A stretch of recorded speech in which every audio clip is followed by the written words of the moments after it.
If you've never put on a piece of winter sports equipment before, entering the world of skiing can be daunting. Downhill skiing and snowboarding offer some of the most incredible experiences one can have during the winter months, but unfortunately, the barrier to entry can feel quite high for those just starting, especially adults. But luckily, it doesn't have to be that way. So what can you do to make your first day on the ski slopes as seamless as possible? Well, in this video, we'll break down the fundamentals to ensure you have a successful first day on the slopes, as well as the key decisions you'll have to make along the way, and how to approach them. Let's get you prepared for the world of skiing and riding, and jump right in. The first question you might be asking is, out of skiing and snowboarding, which one should you try? Answering this question comes down to personal preference, but here are a few rules of thumb. Some argue that skiing is a bit easier to learn at the beginning but harder to master down the road, while snowboarding is harder to learn up front but easier to progress in. One major consideration is that it is much easier to traverse on flat terrain on skis than on a snowboard. On skis, you can propel yourself forward by skating and pushing off on your poles, while on a snowboard, you'll have to release one foot from its binding to push along with. On a snowboard, you'll also have to release one foot from its binding in order to load a chairlift. One last consideration, if you're traveling with other friends and family, it may be more fun and you might learn more if you participate in the same discipline as them. Once you've figured out whether you're skiing or snowboarding, the next thing you'll want to figure out is gear. Unless you can borrow from a friend or family member, you will almost certainly be renting some gear for your first outing. If you're not experienced with winter weather, you'll probably have to buy some articles of clothing as well. Typically, you'll rent boots, skis and poles or a snowboard, and a helmet. For your first outing, you'll also need the following: a winter coat, snow pants, insulated top and bottom base layers, goggles, and waterproof gloves. If you're skiing out west, you'll definitely also want sunscreen for your face, which should be the only exposed area of your body. Under most circumstances, you'll want to cover up part or all of your face too to shield it from the cold. A balaclava or neck gaiter like the one shown here should get the job done. Just make sure you get one that covers the forehead so it doesn't roll off your face in the middle of your ski day. If you're snowboarding for the first time, you may want to invest into some protective padded shorts and knee pads for your added comfort as well. One of the things you'll quickly realize when you start snowboarding is that you'll be spending more time falling than actually going down the hill. And if you don't want to be achy and miserable at the end of the day, these knee and butt pads will do absolute wonders. Trust us, there's an exponentially higher chance you'll want to snowboard for the second time if you wear these padded pieces of gear on your first visit. But before buying most or all of the above, check with your ski shop, as some more locally oriented shops do rent winter coats and snow pants. Some resorts and rental shops still offer helmets as optional equipment, but we cannot stress enough how important wearing one is. Even on the easiest slopes, helmets can be life-saving contraptions, and while you might save a few bucks by skimping on one, the investment might be the best one you make on your entire trip. You can also get started on the slopes without goggles, and you can use sunglasses with a retaining strap instead. However, we'd highly advise against this too. If it's snowing hard, it's very windy, or it's very sunny, you will be much more comfortable wearing goggles over any other eye protection. Snow, being white, reflects ultraviolet light very efficiently, both into your eyes and onto your skin. So even if the ground doesn't look too bright on your drive up to the mountain, you'll quickly realize that tinted lenses are a must-have on any ski day, even if it's overcast. If you're looking to buy any of these items before your trip, you can check out our recommendations in the links below. The process of securing your ski or snowboard rentals may look complicated and stressful at first, but there are a few ways that you can set yourself up for the smoothest experience possible. The first way is easy with a bit of forethought. Rather than waiting until the day of, book your rental equipment online in advance. Not only can you save money, but you also save time in many rental shops by skipping the walk-in line. Make sure you rent the right size ski or snowboard equipment for your height, weight, and ability level. In today's world, the best shops replace their rental skis, boards, bindings, boots, and poles as often as once per year.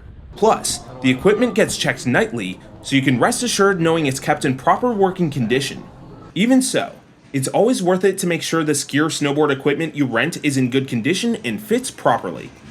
There are a few ways to rent equipment. The most common options include either renting directly with the ski resort or renting from a nearby independent shop. In many cases, independent ski and snowboard shops offer better deals on rentals than the resorts themselves. If you didn't book your equipment in advance, renting from these local shops can also allow you to avoid ski resort rental lines during peak times. However, if it's your first time, renting from the resorts typically takes less effort, and it's often easy to pair lesson bookings with equipment rentals in the same transaction.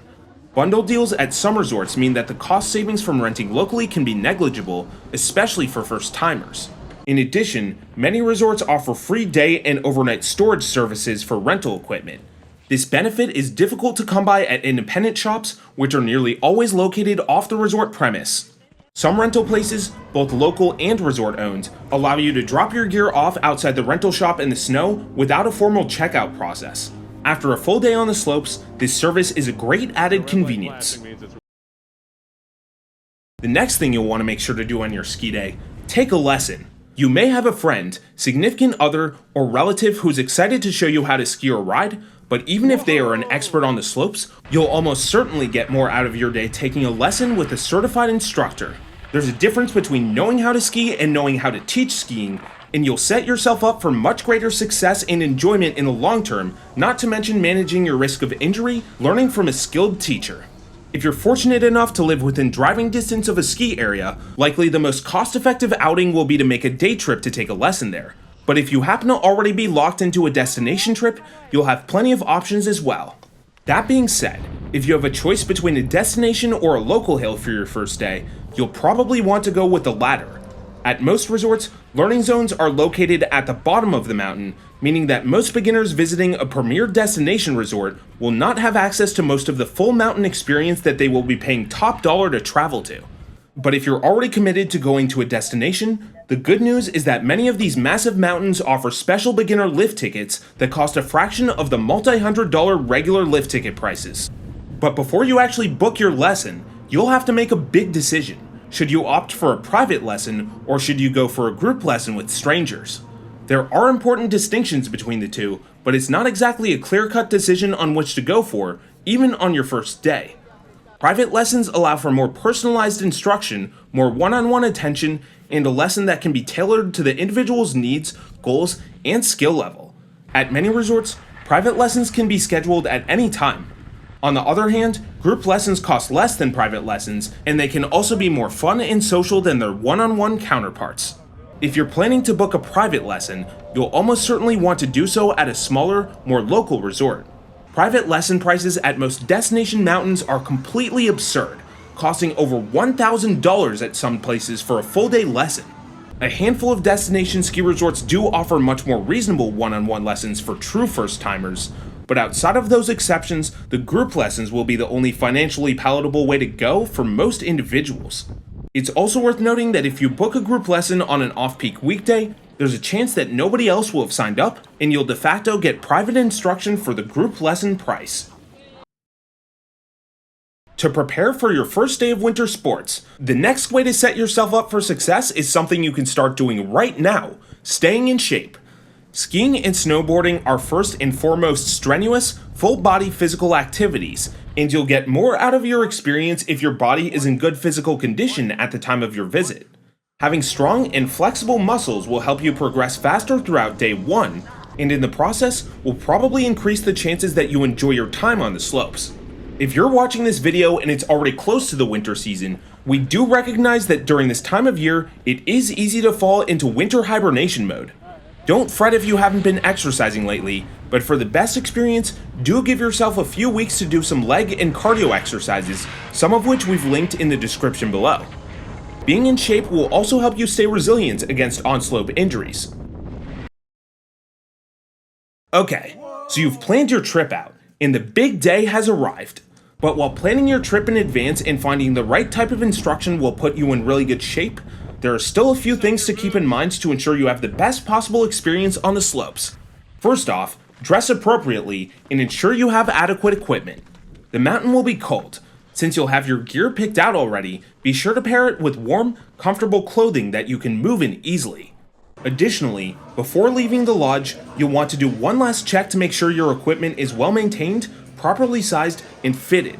The last thing you'll want to do is have to leave the slopes early or cut time out of your lesson to go change because you're underdressed or uncomfortable. If you're taking a lesson on your first day, which you definitely should, be sure to arrive early. At essentially every ski resort, you are expected to be on the slopes when the lesson time starts, and a number of factors can make the time between arriving at the mountain and actually getting on the slopes much longer than you'd expect. If you are not staying on site at the resort, we recommend you leave yourself a substantial buffer to get to the lesson area, especially if your lesson is on a weekend or holiday. At several mountains, it can take quite a while to get from the parking lots to the ski school. At some destination mountains, treks of half an hour aren't even out of the ordinary from the furthest away overflow lots. In addition, finding the ski school zone may not be easy if you've never been to the resort before, so be sure to allot some time to find your way around the base area. Finally, since you'll need to get dressed and double check your equipment before hitting the slopes, you'll want some prep time once you're in the ski lodge itself. In many cases, it's also helpful to meet your instructor before the lesson starts. Arriving early can allow you to get to know the instructor before getting on the slopes, explain what you may be looking to work on if you have any idea, and, in the event you have a compatibility issue, ask for a different instructor. Skiing and snowboarding are not easy sports, and ensuring you're well nourished and hydrated is key to ensuring a productive day. To minimize breaks, we recommend you stash some snacks in your pocket, such as granola bars or trail mix, so you can eat on the chairlift if you get hungry.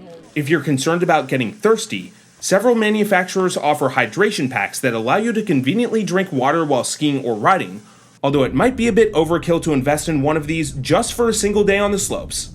With this all being said, don't be afraid to speak up if you get hungry or thirsty and want to stop in for a break, especially if you're on a private lesson. Most ski resorts have conveniently placed lodges, and it should be fairly easy for your instructor to plan breaks, especially if you communicate your needs well in advance. If you're in a group lesson, most instructors will plan adequate rest and breaks throughout the program.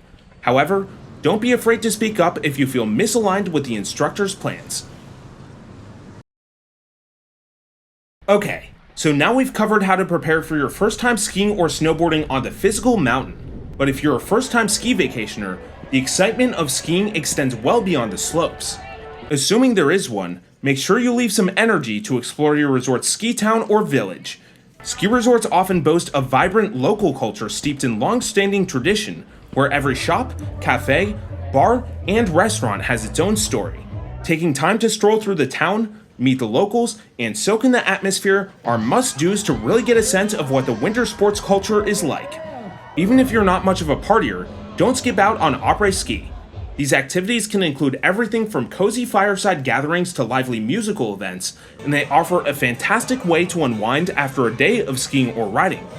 By making sure to experience everything the resort has to offer, you not only enhance your trip, but give yourself the opportunity to see what parts of the winter vacation experience you enjoy most. Who knows, even if skiing and riding aren't for you, the town and activity vibes may be so much fun that you'll still turn into a regular visitor. So while planning for your first day on the ski slopes certainly isn't the easiest thing in the world, there are a number of ways you can set yourself up to have an amazing experience. Planning ahead by preparing your body for strenuous mountain activity, assembling the necessary winter gear, and booking a lesson will put you numerous steps ahead of everyone else and will set you up for the best success you can possibly have. Looking for help selecting a resort for your first day? Check out the best destinations to learn at using our link in the description. When you get back, let us know in the comments below how it went.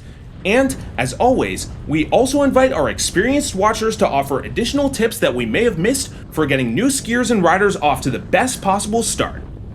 If you found this information helpful, be sure to like and subscribe and hit the bell so you don't miss any of our content. For more information on over 100 destination ski resorts around the world, check out our website, peakrankings.com. See you for the next one.